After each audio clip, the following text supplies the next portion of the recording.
Here in Greater West Bloomfield, we really appreciate our wetlands and our woodlands and all that green space we have in West Bloomfield, Keego Harbor, Orchard Lake Village, and of course, Sylvan Lake. But a caveat of all that green space means a little bit more wildlife also being present in our community, including population of deer, with about 1/3 of our land suitable here in our community as a deer habitat. So how do we counteract that? How do we help both the deer and our local property owners as well? That's all being managed through the Michigan Department of Natural Resources with their wildlife biologist, Chad Fedewa, joining us now for more on the Splash Live. Chad, thank you so much for being with us. Sure, happy to be here.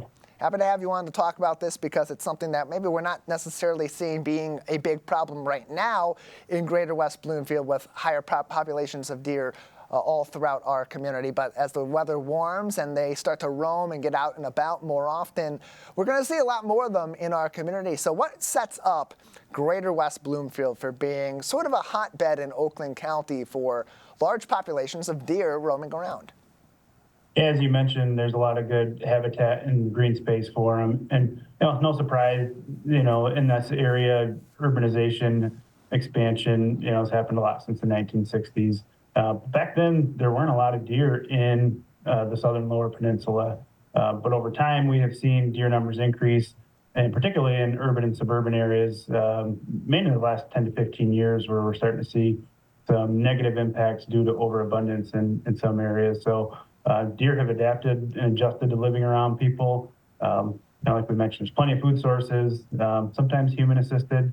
We have people feeding deer intentionally. But in these areas, there's often very low mortality rates. We have very few predators and, of course, some mild winters, so we don't have a lot of natural mortality for deer. So they've become very comfortable around people, particularly when we're not seen as a predator, and we're often seen more as a potential food source.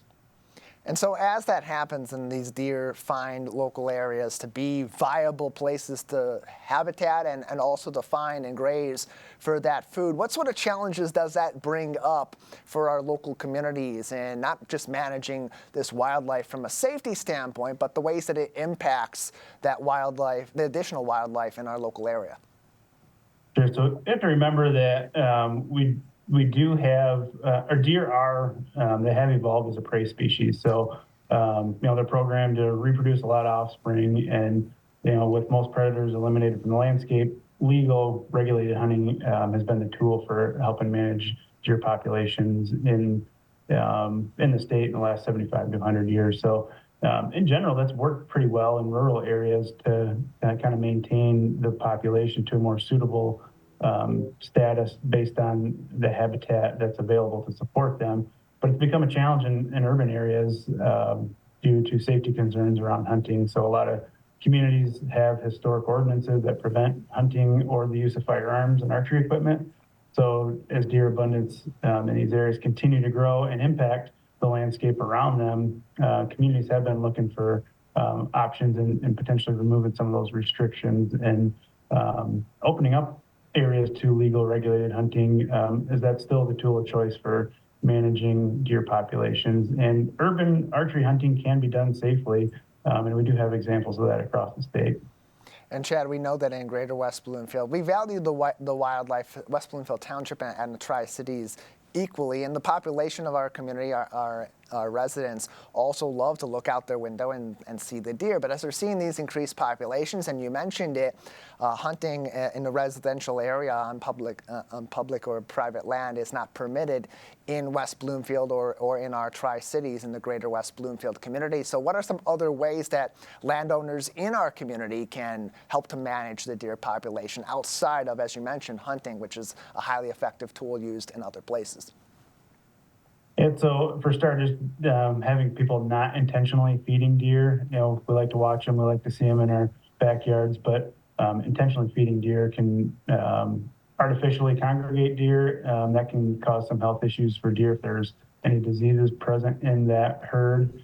But it also creates a nuisance in some cases, and then deer transition to eating, other things, landscaping and other shrubs and things in people's, around people's houses. So, trying to eliminate deer even from eating on bird feeders if you can protect deer from getting into those bird feeders and eating the seed off the ground. That kind of helps them, not congregating in these areas.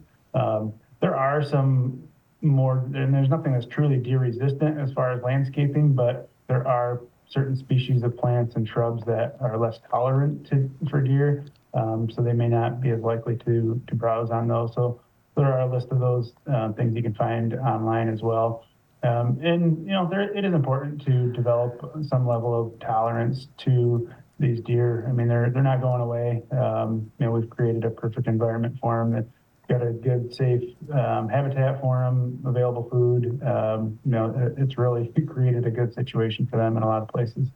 Chad Fedewa is with us from the Michigan Department of Natural Resources, or the DNR, on today's edition of the Splash Live as we address the increased population of deer we're seeing in residential communities in Oakland County, and in particular in greater West Bloomfield, where again 2/3 of our community's land is viable space for habitat for these deer. So Chad, I'd imagine too, especially in highly populated residential areas like greater West Bloomfield and Oakland County here in southeast Michigan, another big concern with the rising deer population has to be traffic safety hazards, because they are roaming across our roads. I drive home at night from our studio here on Walnut Lake Road, and often as I'm going up toward Drake Road, there are deer crossing the street, and sometimes it's a big surprise, and you got to really be prepared to make a sudden stop. So how do you manage that from the DNR's perspective with local road commissions, with local communities, to try to, maybe if you're not able to counteract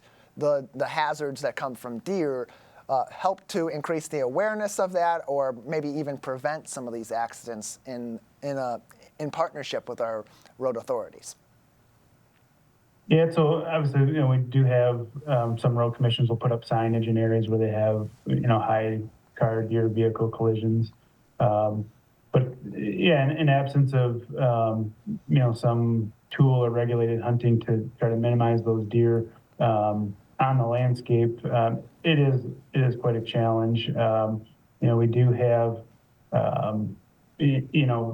some road commissions, some local units of government do try to, make people more aware of those areas that are that tend to have more of those collisions, and it is a challenge. There's not a really great solution to it.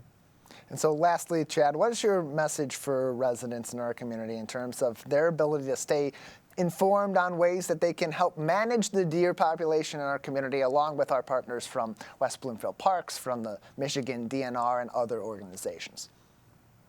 Yeah, so like I mentioned earlier, kind of developing a certain level of tolerance for deer in an area. They're we've created the perfect environment for them in a lot of cases, and as they get more comfortable living in and around people, we're starting to see that happen more often. So, if there is an option for some legal regulated hunting to happen in the community or some surrounding communities, that's certainly going to be a long-term solution to help regulate some of those numbers when they become too abundant for the habitat to support. So overabundance does lead to a lot of negative impacts, and certainly on those ecological landscapes and our forests, and even health issues for deer. And, no one really wants to see deer suffering because there's too many for the habitat to support. We care about our wildlife here in the greater West Bloomfield area, and here's some great advice on how you can continue that care from one of our experts himself. Chad Fedewa with the Michigan Department of Natural Resources. Thank you so much. Sure, no problem.